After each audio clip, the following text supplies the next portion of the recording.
Well, hello everybody. Welcome to another GP's Chalk Talk session where we talk about connecting, streaming, and delivering. Welcome to the channel. Glad to have you with us for another session. This is a special guest I have bringing on today that I've been looking forward to for some time. So in 2020, right, we know it was a hustle year. We know a lot of changes took place in light of the pandemic and what was occurring. As far as streaming and how everything went online. One of the MVPs in 2020 was these folks. One of their products called the Stream Deck. I actually use, I have two of them. Elgato was one of the MVPs because they have several different products. So I've got Phil Egenbrecht. I hope I said his last name right, but I think he's going to correct me if I'm wrong here in a moment. But he's with me. He's the technical marketing manager from Elgato. So I'm very pleased to have him on. Phil's going to share about some of their products, and we're going to talk about some of the things they're focused on. How do we improve the streaming environment that we're in terms of what we do at home or respectively, maybe in an office, some of the solutions that they offer through their family products. And they've actually acquired a couple other product lines and now and recently. And so I'm very excited, as you can tell. I'm stumbling over my words.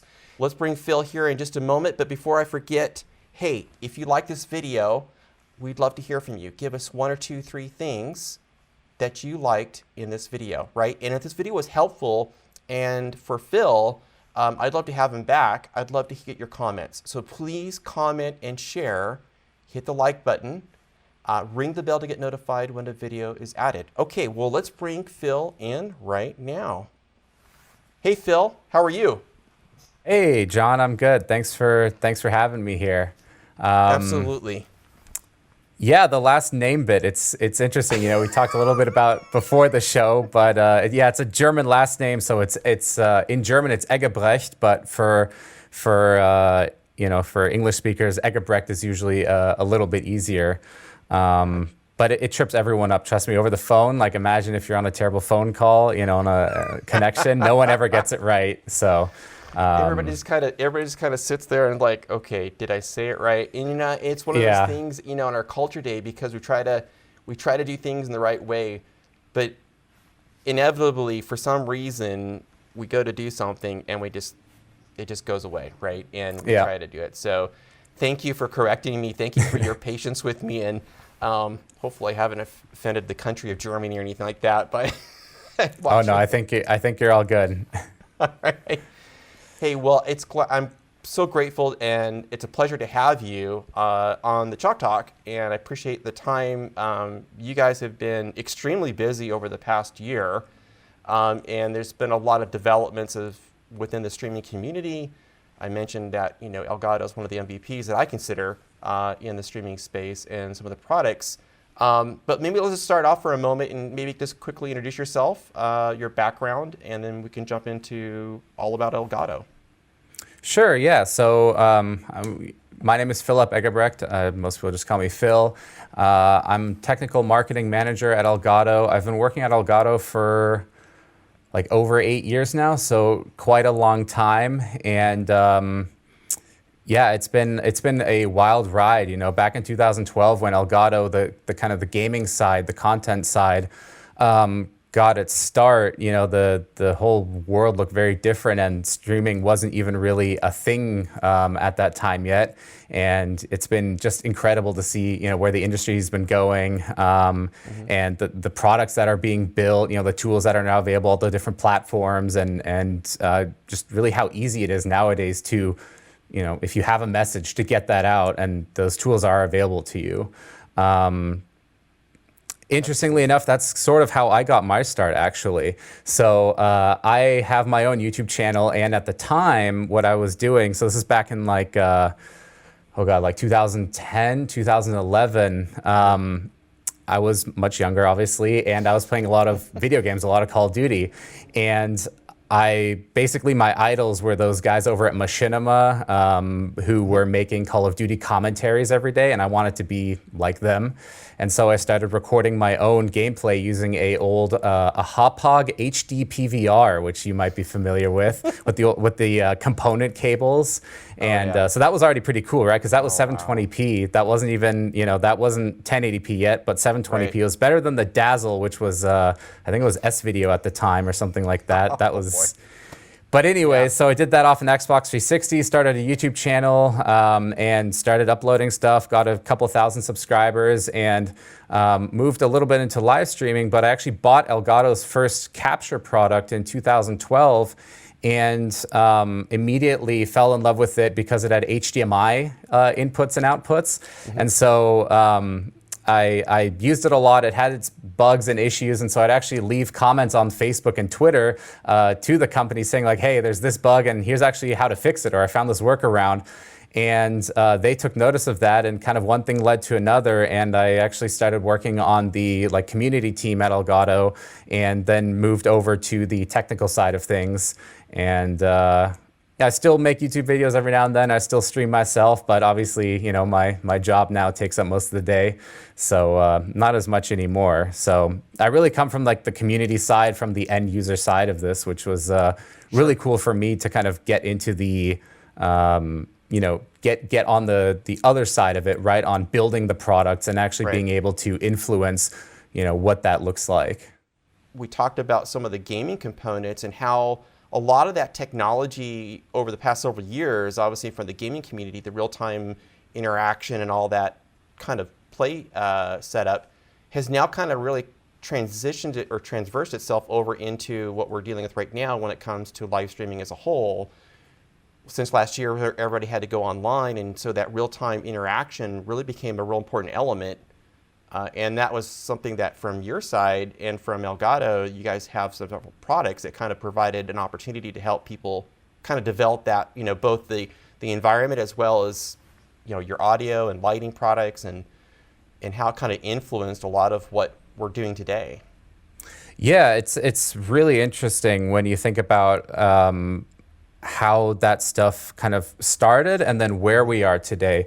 One of the most popular broadcast software out there today, open broadcasting software, actually got its start also back in 2010 or even earlier because of StarCraft. People wanted to play and then live stream their StarCraft gameplay, and there wasn't really anything available. And so this guy, Jim, OBS Jim as he's known, he had the skills and he built this little tool, and next thing you know, we're here in 2021. It's basically the de facto broadcasting tool that people at home use.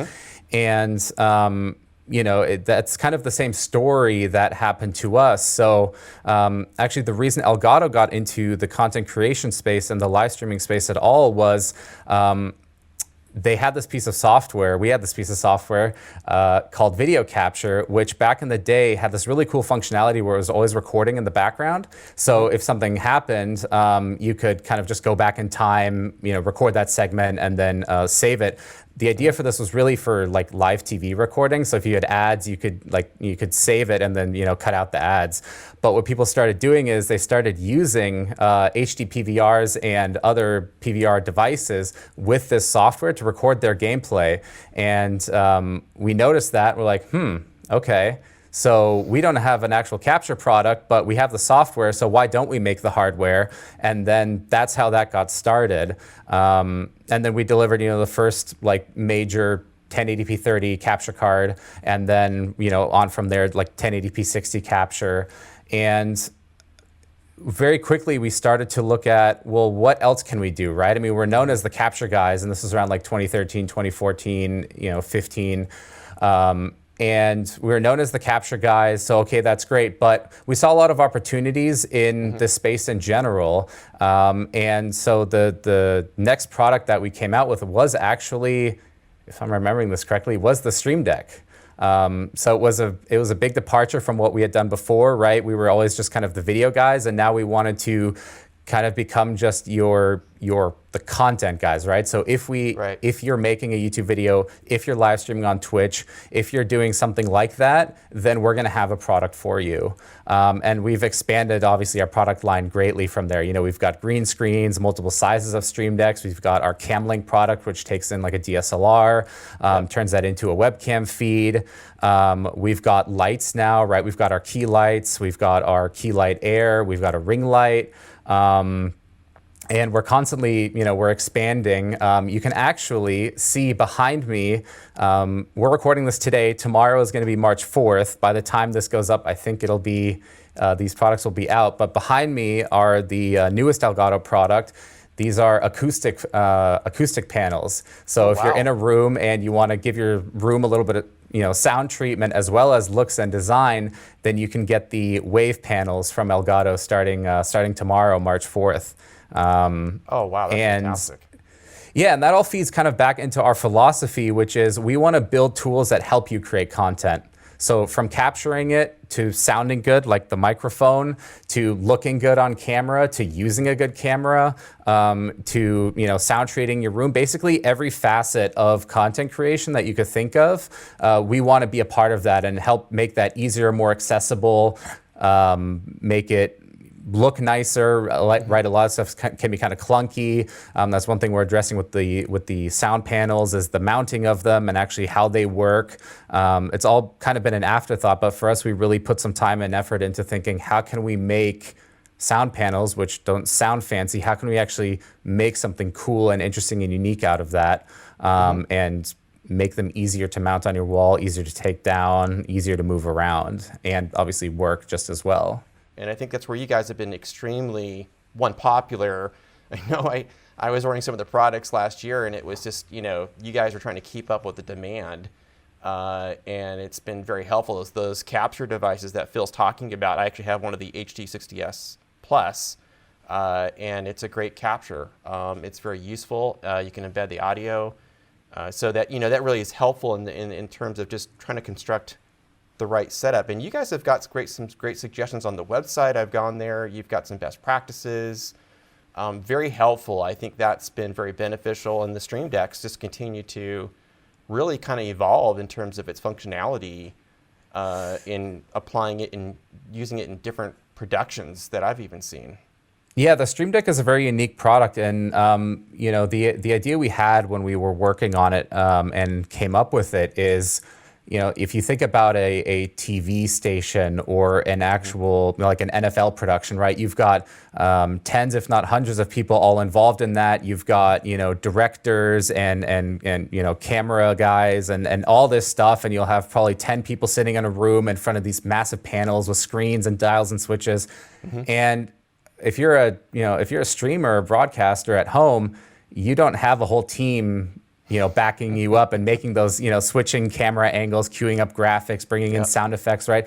So we were thinking like, okay, that is that type of interactive element that's still missing from broadcasting. How can we facilitate that? How can we help bring that about? And so this idea came like, okay, what if we took essentially, you know, these big switchers and we brought those down to a scale that someone at home could use, but then also modernize it and, you know, make it software driven. So the Stream Deck itself, you know, there's no storage on there. It's not doing, you know, you're pressing the key on it, but really all the magic happens in the software, right?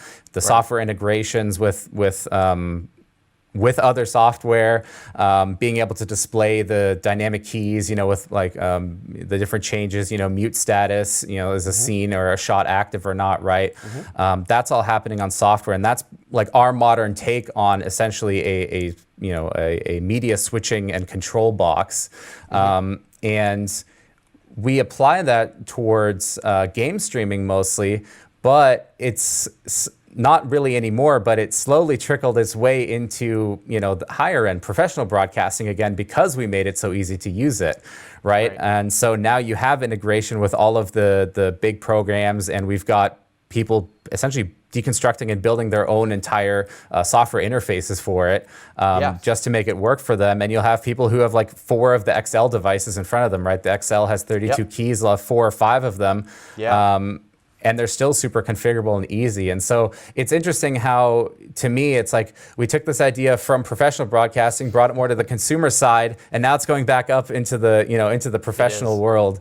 No, it is. You're absolutely, no, you're totally right. And I've seen plenty of pictures, from productions using vMix to a variety of different things that, we all see on, where you and I kind of chatted on LinkedIn, seeing a lot of, people publish things there on Facebook, a variety of different type of sites. And it's really interesting to see the kind of innovation, right? And I think that's the beauty of technology. The goal of technology is it provides assistance, but the other part of technology is its innovation. And I think what you you guys hit on is really taking that and giving people the ability to expand upon it, right? Find different use cases that would enhance both the production worker that's behind the scenes managing the efforts from a broadcast or even an individual streamer that may be using one of the other products like OBS or Ecamm or vMix or one of the ones out there. But now, I'm seeing other elements show up on YouTube where people say, hey, I got the Stream Deck, we did this. And I'm like, wow, that's really cool. I didn't think about that. And so it's very, very helpful. It's been a great add-on on that. So as we look at 2021, you and I've talked a little bit about, kind of where things are at in the products. I think people it was kind of the hustle year, if you will, in 2020, right? Obviously, people had to move quickly that maybe weren't doing things online, jumped into the live streaming space. Maybe some things changed for different organizations, companies, people who were in an office, now they're remote and they're doing some marketing activities and they're trying to do some events. Where do you see, what are some suggestions, if you guys have any, in terms of 2021? Are there areas that you're seeing that people should maybe focus on, maybe one or two items that you see are help? I know lighting and audio is key. Yeah, definitely. I mean, the biggest thing to me, the biggest change I noticed over 2020 was you went from hopping on a call where maybe like 90% of people sounded, like they were on a terrible headset mic or something like that. It was basically an afterthought and probably didn't turn on video, or if they did, it was, right. It was pretty bad. There'd be stuff in the background or the webcam quality is bad, right? It basically went from like an afterthought to being on the forefront. Now everyone's thinking, okay, how do I make sure I sound good? How do I make sure I look good, right? And so we had the products for that in the Camlink and our Wave microphone with the lights. And so those, kind of overnight, as you mentioned, kind of blew up, and there's still huge demand for them that we can barely keep up with. And the way our general manager at Elgato likes to put it is having a good video conferencing setup is like the new suit, right? You're not going to show up to a meeting in clothes that have holes in them. So why would you show up to a virtual meeting now with a terrible mic and a bad camera, right? It's like impressions count. And so it definitely is something that I think if you're serious about this, think about the way that you look and sound in a meeting. There's many ways to upgrade, right? An easy one is audio. I think that should be like the primary one, because people can always turn off a webcam or you don't even need to have one. But audio, it's like, that's why you're in the meeting to begin with. Now for everyone listening, I'm here using the Elgato Wave 3 microphone. I hope it's coming through loud and clear. It sounds fantastic. So yeah, if this is, this is the type of quality you can expect from it. And again, it's been really big for us. Obviously, again, we focused on making a microphone for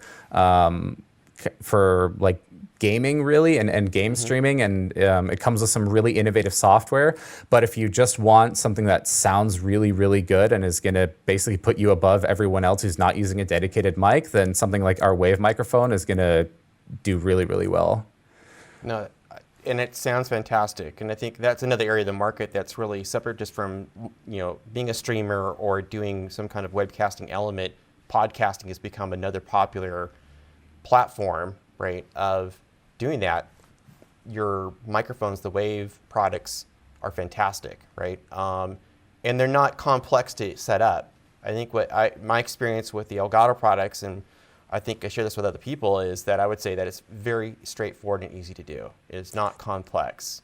Yeah, that's part of our philosophy as well, is we want to build good products, great products, packed with functionality and features, but at the same time, you need to be able to quickly use it and understand it. So it doesn't help if it's the coolest product in the world if pretty much everyone who buys it is going to, have to spend an hour to set it up and then they get frustrated with it. What's the point of that, right? Absolutely. And yeah, so we definitely keep the user side in mind. And again, that shows in something like Stream Deck with its drag and drop interface. We could have easily made it more of a programming interface where you're almost like, if then that commands and you're essentially like, I don't know, making JSON files to populate the keys. Like, sure, we could have done that, but nobody, especially on the consumer side, wants to actually deal with that. So we made a really simple to use visual drag and drop interface. And again, now that's being translated back into the space where something like just having lines of text, do the work for you, that's being translated back into that. And people are going, oh, there is a better way. It's kind of like that what is it from the recent Wonder Woman movie, that meme where the guy's like, life is good, but it could be better, Yes. It could be better. And, that's what we're doing. We're making the better part of it. No, absolutely. I think you're right, and you are, and I think that's the key. I think people are constantly looking for, I use the term the easy button. If people are familiar with Office Max or Office Depot, they have the easy button. And I say that not in a demeaning way, but I think it's more about, looking for simplicity. Just show me what to do. Click here, do that. And I think that's something that you and the team at Elgato and the company have absolutely done, right? You've made it very straightforward. It's not overly complex. You spend the time. Most of the products are just fantastic. So I've been so impressed, and you guys have done a fantastic job of just trying to keep up with the demand. I know it's constant, and more people. And I'm sure when they hear about these products, that'll be another, demand. I was pretty excited, just knowing that, as you shared about that of, sound reflection's a big one for the environment, right? Reducing the echo and some of those other key elements that come into really providing a good quality experience when somebody either it's a playback or a live stream, right? Nobody wants to listen to it's really hard to listen to bad audio. Yeah, and it also, it's kind of hard to see probably on my camera, but they have a nice design on them. So they also provide just a little bit of a nice visual background if you're going to have them behind you. There are two other products coming out together with this one on that same day tomorrow. One is a RGB light strip that's actually controllable via Stream Deck. So it's Wi-Fi. It hooks up to Wi-Fi, and then you can use your Mac, your PC, iPhone, Android device, or Stream Deck to control the colors, turn it on and off, change brightness, that sort of thing. And then we also have this is probably our, how do I put this, like our wackiest one yet. It's a green screen mouse mat. So it's a mouse mat that is like colored like a chroma, like a neon green. The idea behind that being that if you are, and this became really popular recently, doing like card unboxings, like Magic the Gathering, Yu-Gi-Oh, Pokemon, or you're an esports player and you want to show off your hand movements, how you're moving your mouse and what you're doing on the keyboard, you can put the green screen mouse mat under or like on your table and then have a top-down camera view and then chroma key out the green, and all you're left with is then the cards or your mouse or keyboard. And so that just, it adds a little bit more of a professional look and a little bit more of a little bit more production value to the stream when you do that. Wow, that's so fantastic. I'm really excited to see how people react. We'll know tomorrow, but yeah, I'm really looking forward to that. I'm looking forward to it. I love, I think that's been one of the things that I've had to learn is just the lighting and different components that I've had to do on my own. That was kind of the goal when I started my own channel, was just trying to understand the perspective of the end user, right? What does it look like? What would you do? And so the lighting, I'm going to be most interested in that, in the sound panels, but the mouse pad, that's pretty crazy. But actually, you bring up another great point, which is like lighting and positioning and stuff like that. One of the other product categories that we're in is essentially mounting hardware, right? With our key lights, we ship a desk clamp mount, and we have all these different accessories that let you, in a sort of typical home desk environment, mount various different things like lights, cameras, microphones to the back of your desk if you wanted to, using this clamp system and an extendable pole, and then we have all these different accessories. Because again, we realized a lot of people would have their camera, they take their desk, move it away from the wall, and put an actual tripod on the floor, and then use that, and that just, it wastes so much space, you know. It's not a great solution. And so we thought again about, okay, how can we make this easier and better? And we're not necessarily reinventing the wheel here. We're simply taking a problem and building a solution for it. Well, dude, I've been super excited. I know we could keep going on, but yes. I'm going to stop it right here because I think the goal that Phil and I had is we want to hear from you. We want to have your comments. I'd love to have Phil back. He's a busy guy, but I'd like to hear comments. Would it be useful? Give us some things that would be important to you. Phil, thank you. Thank you so much for your time. I really do appreciate it. It's been an extreme pleasure to have you on. Yeah, absolutely. Thanks for the quick chat. As you said, I could go on hours and hours about this. So, I'll look for the comments. What you guys would like us to chat about. Yeah. And let's do it. I think it'd be fantastic. I think that'd be fun. I think a lot of people would, and I think that's the goal. Everyone that's this channel and for Phil here online is it's part of the education. It's part of the collaboration, right? We could spend all day long and talk about the best tool of all times, but it doesn't really resonate and make any sense unless it's useful, right? And I think that's where Phil's coming from, his perspective in terms of where he's come from. But I think that's the goal of what we're trying to do here, is to really make sure that there's value and benefit and we help you, right? And that should be the goal that we have here. And at the same time, you're really trying to deliver a quality of experience back to your online audience, whatever platform you use and whatever tool for in streaming, like OBS, Ecamm, vMix, what have you.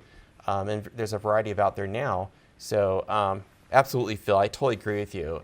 It's just I was super stoked to have Phil and be able to get a little bit of his time on here, and I'm excited to get everybody's comments. So I want to hear from you guys. Okay, I want to hear some comments and some feedback so that we can really help Phil. And if you got some suggestions or things, we'll pass them on to Phil, and he can take a look. And things that if you're a current Elgato customer, I'm sure they have a wish list of items that are collecting. Our customers have, the wish list is never ending. It is, we have a lot of feature requests in our database. Yes, I can, yeah. Thank you for joining with us today. Thank you for your time. Thank you, Phil. I really appreciate it once again. It's been a pleasure. We wish everybody to stay safe and stay well, and I will talk to you in the next session.